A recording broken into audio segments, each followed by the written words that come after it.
as seems appropriate.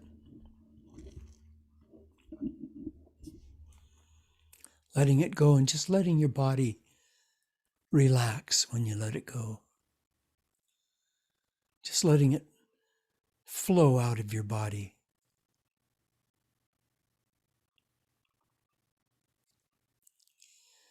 And don't take another breath back in until it feels like it's time. And your body will tell you when it's time.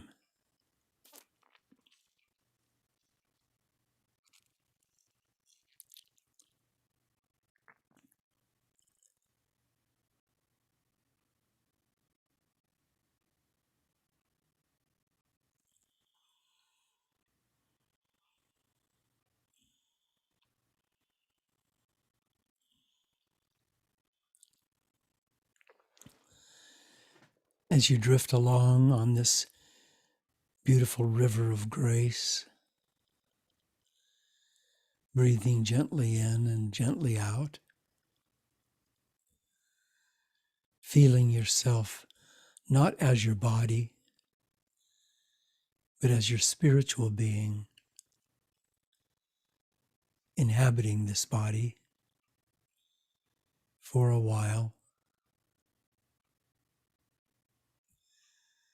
Please know that the intelligence, the wisdom, all knowledge of all universes at all times are available to you. Available to you right now.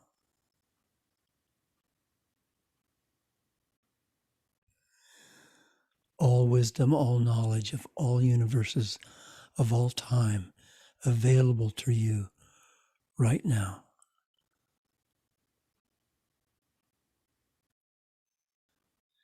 But you can't go there through your intellect, because as vast as your intellect is, it also has very strong borders beyond which it cannot travel.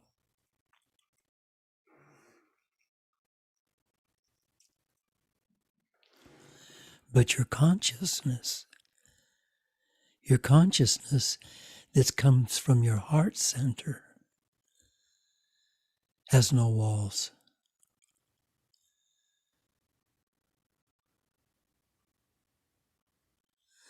The difference between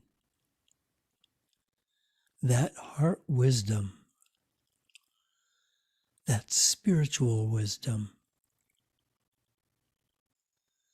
and intellectual awareness is that the intellect always looks for proof.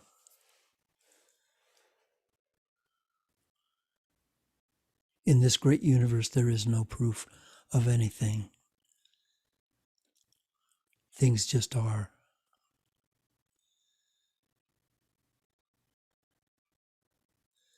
And we cannot prove love. We cannot prove joy. We cannot prove the ecstasy of spring. Those are of a different world. Those are of heart wisdom.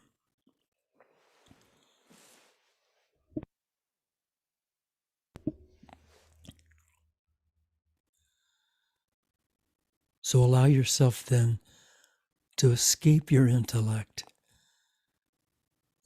If you will, to breathe yourself up through your body and out the top of your head into your higher mind. How high is your higher mind? There's no limit to space. Your higher mind is as high and as wide as you dare be.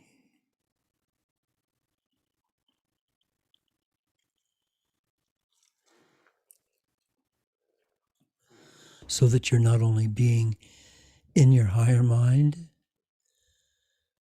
you're being your higher mind. Now, if you're still having a little problem Getting there, just breathe yourself with each exhalation out the top of your head and have your awareness above the top of your head.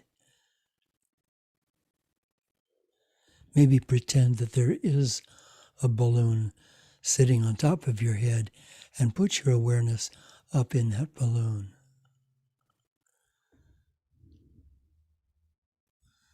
And don't come back down. Stay there. Any thought that comes to you, bring it up to your higher mind.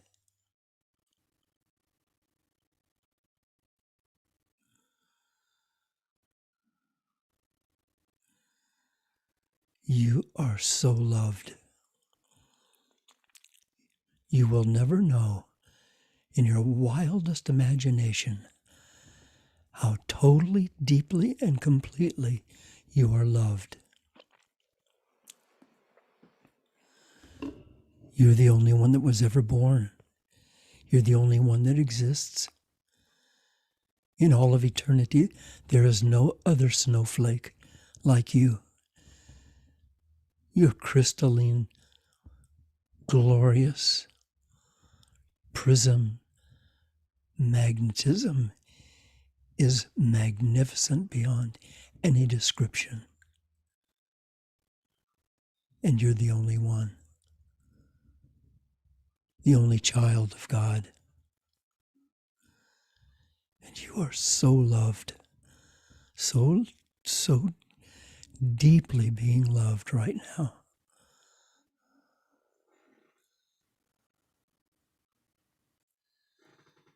Can you allow yourself to feel at least as much of that as possible?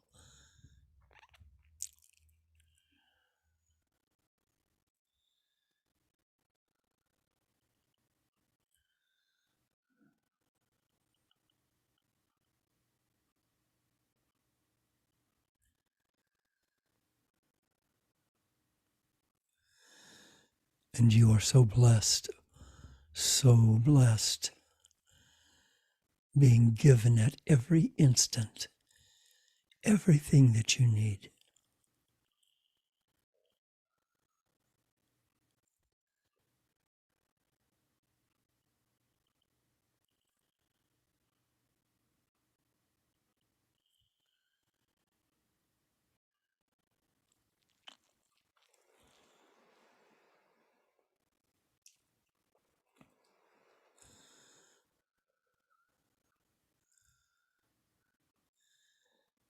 And then you're safe because you are so loved by the entire power of the universe. Because as we know, the Creator is the created. Therefore, a tree is God, and the dog is God, and you are God. And you're being surrounded by and filled with and protected by all of this universe in all of its forms, visible and invisible. And therefore, you are safe. You are completely safe.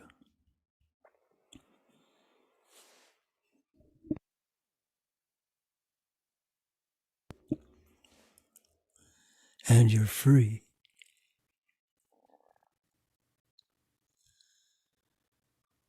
You are free. Free to be you. Free to be adventurous. Free to reach out into the world and beyond. Free to follow your imagination. Free to follow your bliss. Free to dare to be you. To dare to be you.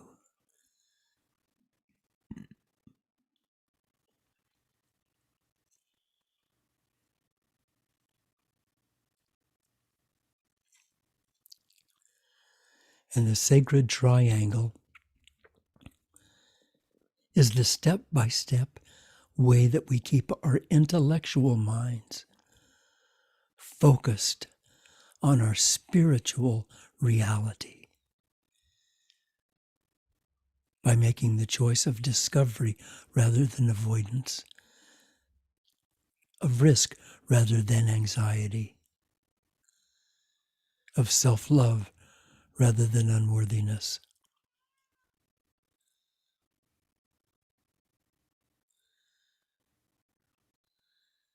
As you breathe in and out now, gently, gently breathing, know that you're breathing the breath of God. There's no such thing as space around you, and the very air that you're breathing is atoms, is subatomic particles, and all of that is the mind of God, the grace of God, the created in its form.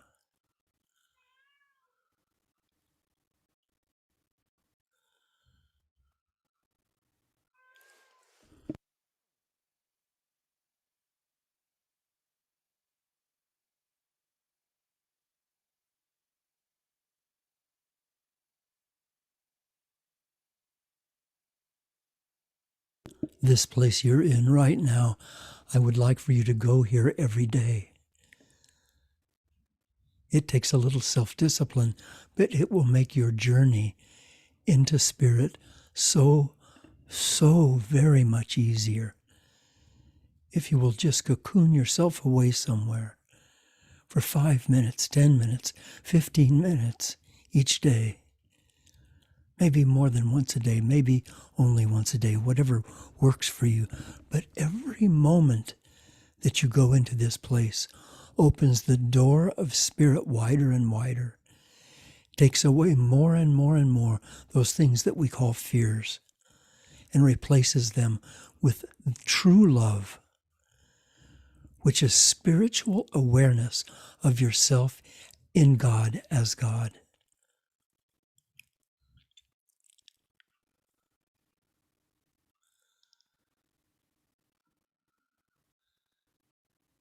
Over the next minute, allow yourself to come back to the room.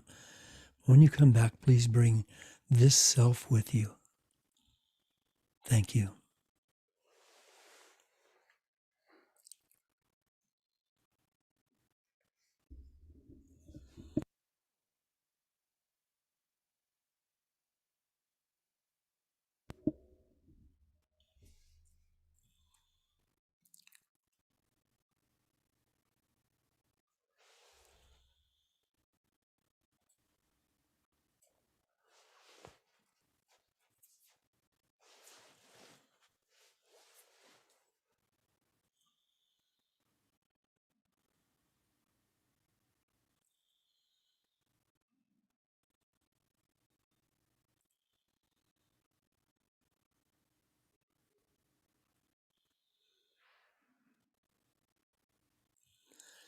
Well, before we move on forward, is there anyone who has sharing of a need or a miracle or something beautiful or wonderful that you'd like to share with us? Anyone?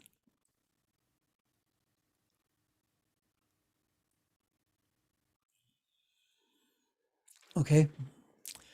So, as I said earlier, tonight's going to be an abbreviated night, and then we're going to stay off for a couple of weeks so we can enjoy spring and Easter, and then we're going to come back together. And quite frankly, I don't know right now what our format's going to be, because I'm in a little bit of a pickle, and the pickle is this. When we move from now into the next phase, it needs to, as I said, be practical. It needs to be practicum. You need to be actually doing, experiencing. So we can do that online, but what it's going to take for you is for you to say, this week, I'm going to do this part of the triangle. I'm going to or I'm going to do the entire triangle with a smaller vision this week, and I'm going to accomplish it. And in so doing, I'm going to train my mind to look at the triangle process. And I'm going to notice those areas where I generally fail. Let me tell you a major one over my years of teaching this, and Dr. Robertson will certainly back me up on this, and that's that people do pretty well usually till they get down to that right-hand corner where it says it's time to win, it's time to accept myself as a winner, to celebrate my win, to choose joy. And at that point, they usually, what comes up for us is that, oh God, I didn't do it. Oh, jeez, I didn't. That's not what I didn't. I could have done. Why didn't I? What the heck? Why didn't? And that sends us into the place called unworthiness, into the inside of the triangle. And what happens in that really interesting loop is that you go inside of the triangle, and then you go up through guilt and shame, which incidentally, let me explain something to you for a minute. Guilt and shame are not decisions that you make. You don't decide I'm going to be ashamed or I'm going to be guilty. Those are states of mind. They're states of being. Guilt and shame are diseases of the soul. They're cancers of the soul. We unfortunately were taught those when we were very young, and they metastasized throughout many of the cells of our body. And sometimes physically, we actually have a concurrent physical ailment along with that shame and guilt. So in order to break that shame and guilt, you don't start thinking different thoughts. You think differently. Big difference. Thinking different thoughts or thinking differently. So the platform from which you come, when you come to the lower right-hand corner of the triangle, must be, I did it and I'm good enough. I did it good enough. Could it have been done better? Maybe it'll be done better next time I do it. But this time it was good enough and I won. You know why I know I won? Because I went all the way around the triangle and I came to here.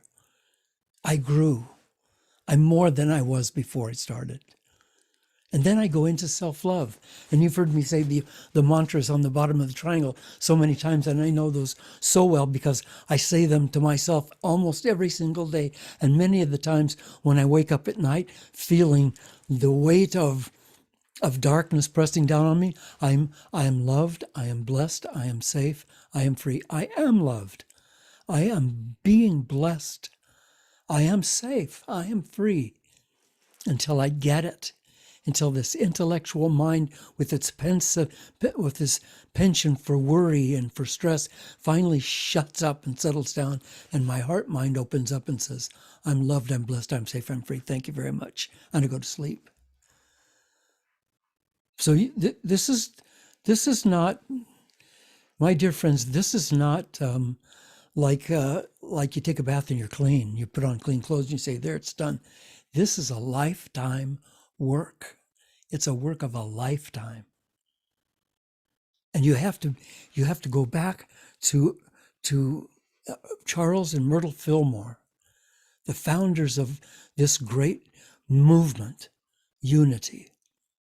They were all about people being free from the repression of guilt and shame, feel free from the repression of those things that keep us from being wealthy, keep us from being healthy, keep us from having good relationships, keep us from following our creative penchants and going and doing something that fills us with joy because we created something. It's always guilt and shame, from which comes self-doubt, despair, depression, anxiety, ulcers, heart attacks, etc., etc., etc. So this is your guidance. This is your guidance system to higher consciousness, to freedom. So that's where we're going. And I need for you to be able to actually practice that. Now, we can certainly continue to meet online, and we can certainly continue to do this work, but I'm going to have to count on you to do the work so that this isn't just, Wednesday night, hour and a half class, that you're actually doing the work. So I want to hear from you what your thoughts are. Do you think that's a practical thing to expect from the students? What are your thoughts? Or do people come here just for kind of an intellectual hit and then they move on? Yes, Rick. Rick.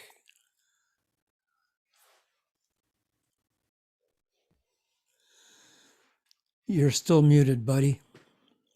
And I can see you fighting with it. There, oh, you were off for a minute. There it is. Okay, now I'm on, right? Right. Okay, good. Well, of course, Bob. I mean, the reason I'm here, and I think that most of us are here, is that we're interested in growth, and growth is not just an intellectual thing. I wanted to make a comment about our homework this week was chapter 10, and that was a delightful chapter. And in that are two gems, two pearls of wisdom that are sort of along with this very enchanting story of a dad and daughter. And I will let other people find the gems for themselves. One sort of a common sense, one will probably blow your mind. It blew my mind. But yeah, I think every day that we're on the planet, we have the option to grow or to avoid growth. Count me in.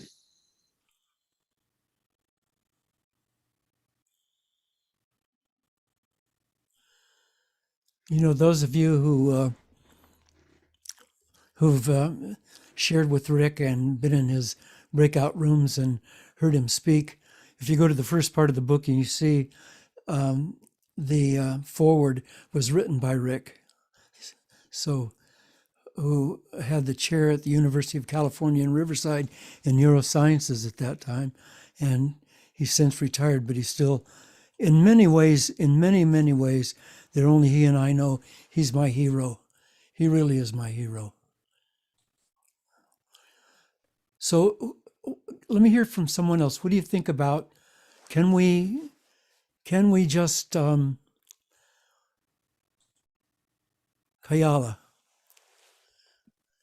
Hello. Yeah, I'm totally all in, just like Rick too, because I wouldn't be here if I wasn't. And although I have just been introduced to your work in the last couple of weeks, I've been doing this work for a long time. And I feel like this form, this tool is like a tweak, but it might as well be a mountain. You know what I mean? Because it's like that next level, that next place on the spiral of like I felt so much. The reason I'm so attracted to this work is because I just feel it in my body, right? And my body's saying, "Oh, take me here, please, more, please." So it's actually I'm absolutely like amazed at just the frequencies of what's being downloaded to me right now. And I've listened to all of the recordings on Zoom, on YouTube, probably 5 times each in the last 2 weeks. Like it just resonates so deep. This is rare that this ever happens to me, that I would ever like just dive in, right, and be like, oh my God, I'm all in. This is exactly the thing that's calling to my soul right now. And I wanted to give you an example of, like, I understand about the celebration part because I've been doing that, but not enough of it, Like I celebrate. So this week I was working on my income tax, And I was like, oh, on Friday, I was like, this is causing me stress. And it's like, I don't get why it's causing me stress. I had a fabulous year. I got to do so many beautiful things. And so then on Monday, I was like, okay, I'm going to approach this in a new way, with the be and the do and the have, because in a way they're all happening simultaneously, because I was taking the time to be with it and to set intentions and vision and missions around accomplishing this as being a part of my vision. And so my intuition was like, go to the beach, because we had like one really beautiful day this week.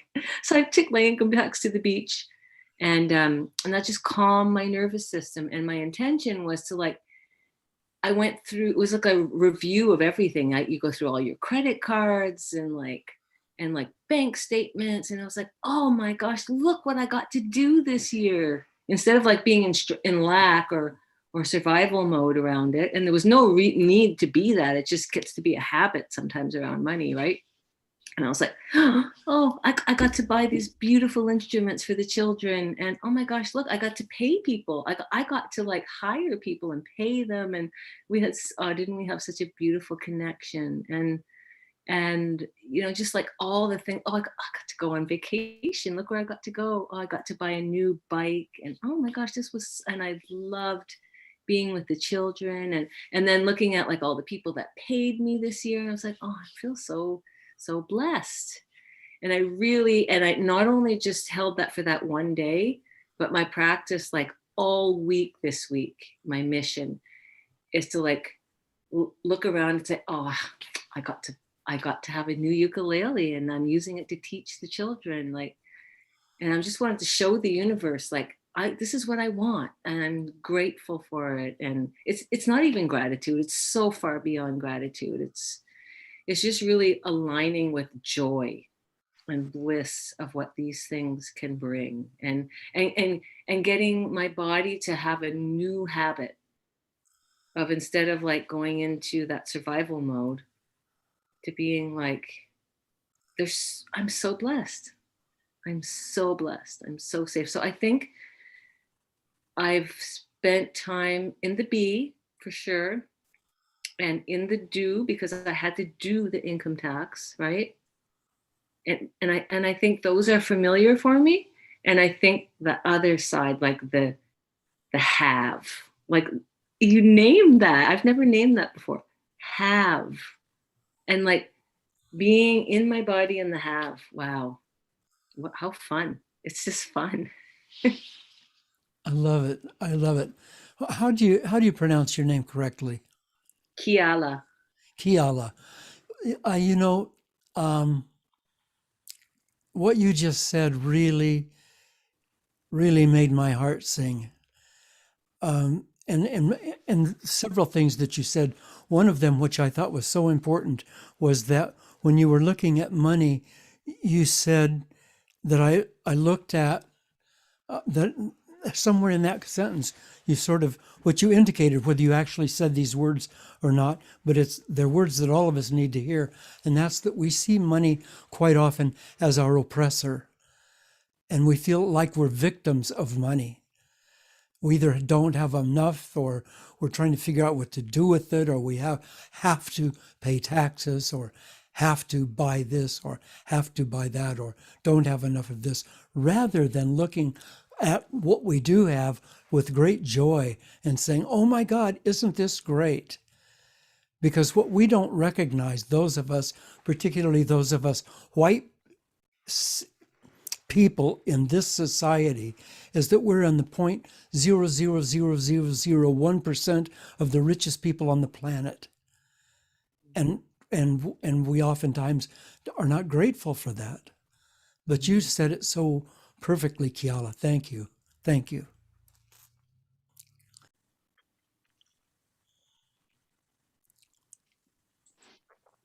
Good evening, everybody. Thank you for your shares. Hi, Bob. I had an opportunity today to have a continuous. I started yesterday my life lessons with the situation I am been facing for quite some few months now. It's my health situation, and I have been in quite a deal of discomfort. So therefore, when the body hurts, so parts of it hurts, my mind goes to the old tape, as I like to look at it sometimes, and how unpleasant, how unhappy, and so on and so forth. But there is a solution to it, which is to turn to the higher power, turn to the gratitude. So that is very helpful to me. For this is from the part of taking a new step, changing instead of following the old tape, which I am so familiar with. I am not, I have an opportunity to try something 180 different. Today, I had a wonderful. I had a successful meeting with the specialist, with the succession. I mean, the calmness was there. God was present. I sensed it by how I could focus on facts, not this story of mine, and was able to communicate it with the doctor in a professional manner. And yesterday, I just would like to mention about the team who is on my team. I couldn't really do much all by myself in the morning with the help of the uh, turning my mind into the positive instead of going to the old behavior. And I texted my friends. I asked them for prayer. Then I pick up the phone and I called my good friend of mine, and I told her where I am, what's happening, to ask. And together we prayed. We said, and it is empowered in all that. Today, after coming home and being quite tired, I was able to be in the point of in the triangle where I said, "Thank you, God, thank you, God, thank you, God." Why do I say this? Because I'm so surrounded by love, and that's precisely how I feel. For love is all around me. It always is about all of us. I can't speak. I only can speak for myself, but I'm aware of that it surrounds all of us. It is I who sometimes don't see it clearly, to have to open my heart to receive it. I mean, look, the treatment is on hold. I have a wonderful working with me doctors and nurses and a team of friends and you guys, walking right beside me on this path to wholeness. I mean, there is really so much to be grateful for, so much to be grateful for. I forget sometimes, but I'm glad here to study to be reminded, to study, to practice. And life lessons are always there. It is the choices I make. And today, this is just part of my training, coming and spending an hour and a half with you guys. And for this, I'm so, so grateful. Thank you. Thank you, Barbara. Thank you. You know, what Barbara did was she took what Kiala said and moved it into health rather than finances.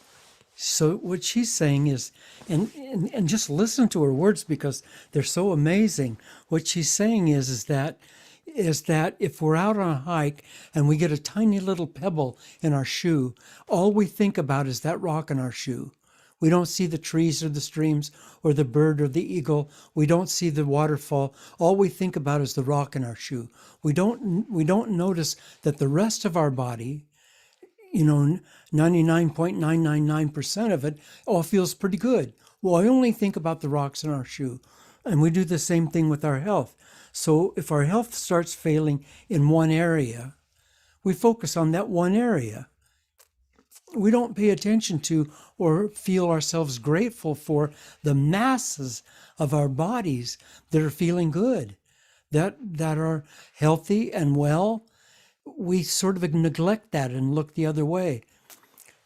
I want to segue that into something. Stay with me really close as I say this. What I just got through saying was that we don't pay attention to our overall body. We only pay attention to that little part that hurts. Now remember that what we know is that the created is the creator. Remember that? Everything is God.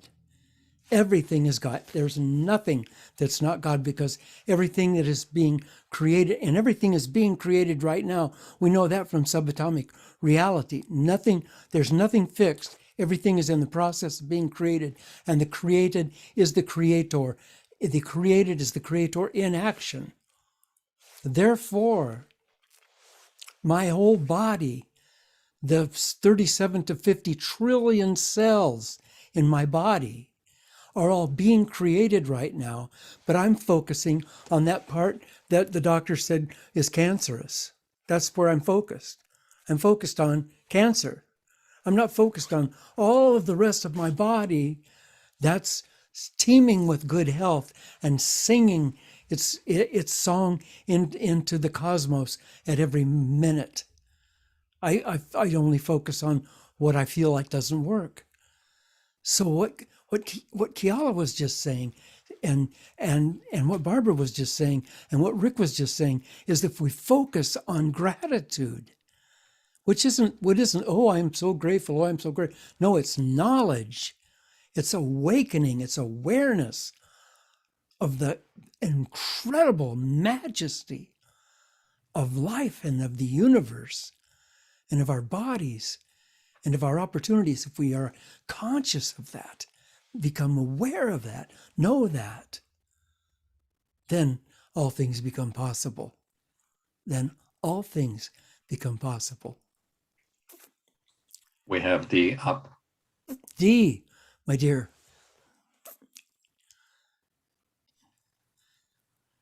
Unless you're going to do sign. Oh, there you are. I am. I'm here. Sign language. Wow, everyone had such great things to say. I just have a little thing to say, but I thought it was quite poignant. First of all, I don't know if you would ever feel personally what this does for me in my life. Being here on Wednesday nights with you is like such a grounding moment. Doesn't matter what's going on. The whole message is downloaded. Doesn't matter what's happened before it or after it. It's a heartfelt moment in my life, and I really appreciate it. So I had a crazy thing happen to me today, and it's funny because we talked about finances and then we talked about health.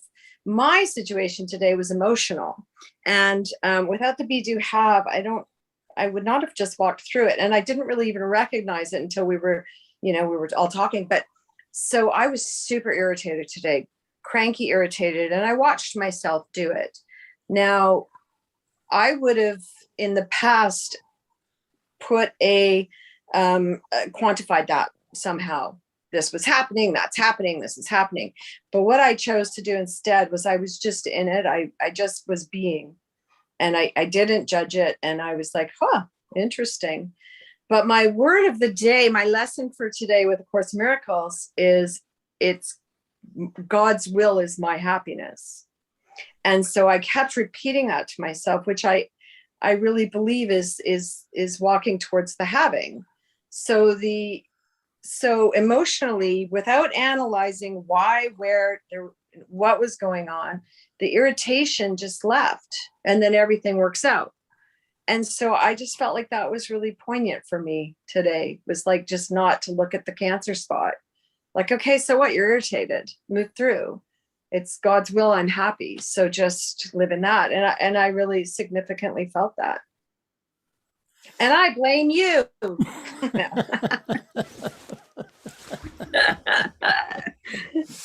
You know what you said, God's will is my happiness. That's pretty profound. I mean, you can just say it on the surface. God wants me to be happy. But that's not what you said.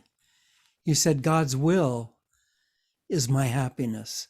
That's pretty deep. That's pretty amazing. God's will is my happiness. Wow. Whew. That's really beautiful. Thank you, Dee. Thank you. And Brian, I apologize for what you had to go through today. Well, we have up next here, Nancy. Hi, Nancy. You You're okay? muted, dear. There you are. Am I okay now?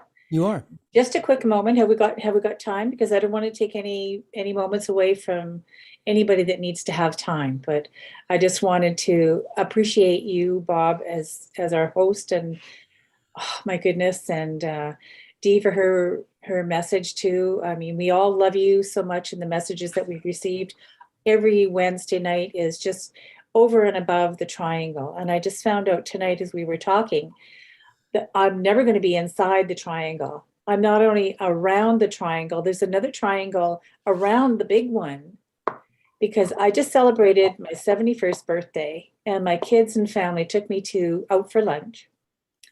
And on the way out of the restaurant, my older son says, Brian's going to tell you what we're giving you for your birthday, Mom. And I said, but you just took me out for lunch. That's wonderful. Oh, no. So I got in the truck with my son, Brian, and he says, yeah, Mom, he says, Mike and I were talking, and, for your birthday, we decided to give you a brand new room at a senior center. Well, I looked at him and I thought, and he was trying to keep a straight face, okay? And he was saying, yeah, it's brand new and it's quite close to where we live, and we don't have to, 2 months and you'll be in there, it'll be just fine, you'll love it. And so I thought, what about my dog, Bonnie? Don't worry about her, Mom. We'll send her to the SPCA. Then I knew it was fake. So thank heavens for that. But he says the real gift, Mom, and he said, is that they don't know I'm going through a triangle as to what I'm getting for my home. But I've been doing and being and loving this journey of all my teamwork and everything is to, with this old house, get all new flooring and painting. And he said, Mom, we're going to gift you your flooring and your painting, which is huge and wonderful. Oh. But the whole message, aside from that, is that my family love me. My boys love me so much. It's not about the flooring or the painting or anything, is that they're there for me. And wow, what a feeling that is. And this whole journey that we've been on through your beautiful book is just, I appreciate it so much. Thank you so much. Thank you, Nancy. What a beautiful story. How you get to that place in this lifetime is through the triangle.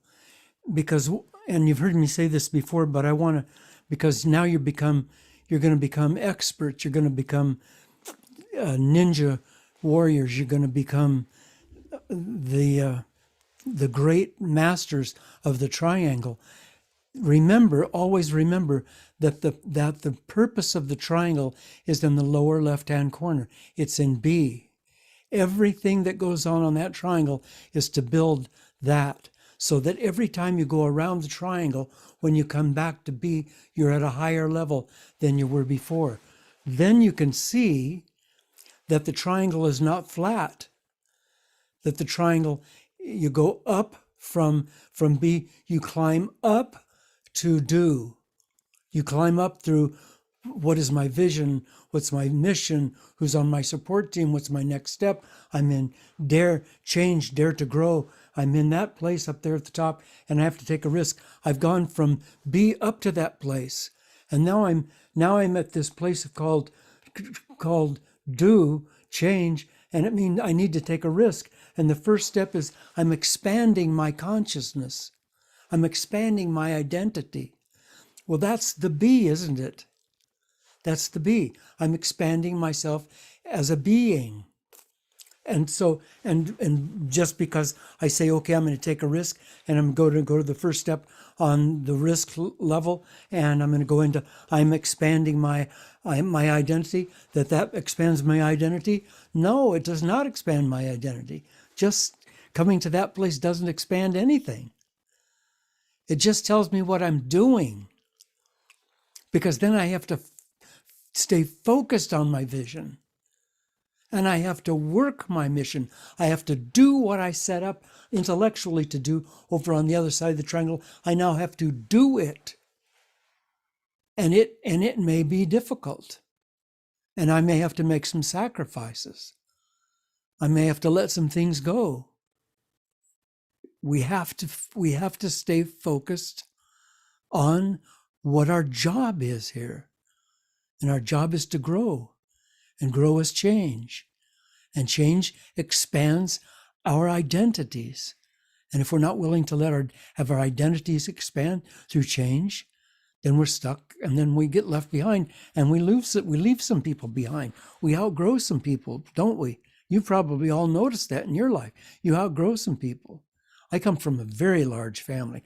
When I'm talking about my extended family, there are hundreds of us. And I have 5 brothers and sisters. My older sister, God bless her, has left the planet now, but none of my brothers and sisters believe in what I believe in, follow what I follow, do what I do. None of them. They're completely in a different world. So, but I can't stay there. You can't stay there. And the triangle is a step-by-step process to guide you up out of the dark valley into the light, into your highest consciousness. But you have to actually do it now. What we did up until now was all learning about the triangle. Now we have to do the triangle. And very soon we'll put a triangle down on the floor in the church so people can actually walk the triangle. But for those of you who aren't at the church or can't be at the church, you have to actually not only work the triangle, but when we're together, you need to talk about it. You need to talk about, this is the challenge I had. This is what I'm doing. This is how I'm overcoming it. With the guidance, I can give you the guidance you need to continually to make strides forward. But you have to do that work. And I'm counting on you to do that work. So, any last words before we go? Then let me offer a parting prayer.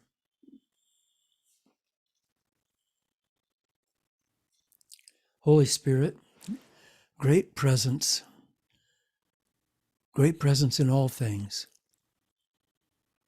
great love, great majesty, simple child's play, great nebulae formed beyond the farthest galaxies, soft breeze through the rose petals, the violin playing in an Italian street late at night. We know who you are. There's nothing that you are not. And we come to you, this class, these people, because we are disciples of your light. We are apostles of your love. And we commit ourselves to going forth and being who we came here to be. To move beyond all of the nonsense of sin and hell and damnation and guilt and shame and all of that stuff, to actually little by little, step by step, rid our systems of that so that we come into the Christ light. We feel you inside of us constantly. And as your son Joseph Campbell said, we will follow our bliss, because in following our bliss, we be following your light. And we will always, in the darkest of nights, choose joy. Choose you. Thank you, Holy Spirit. Thank you, my dear friends. And we'll take a couple of weeks off. I'll let you know what we're going to be doing, how we're going to be doing it. But from what I heard tonight, I think we're going to be together, doing this together. I think that's what we're going to be doing. So be well. Have a great Easter. Remember to come at noon on Friday for 1 hour of the Good Friday service. Leora and Jay will be there. We're going to have some really great music.